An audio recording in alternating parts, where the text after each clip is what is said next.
Hey guys, my name is Elijah and in this tutorial I will show you how to print a board in Monday.com. So the first step is to select the board that you want to print. In my case it is this new board 1.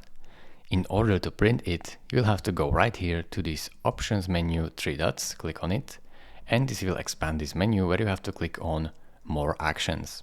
Now select export board to Excel. Now select if you want to include updates or email me a copy.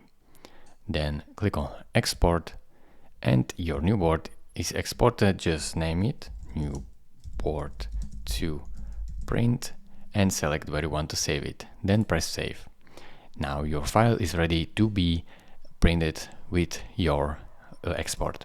So thank you for watching. If this video was helpful to you, consider subscribing and liking this video, and I will see you in the next tutorial. Bye bye.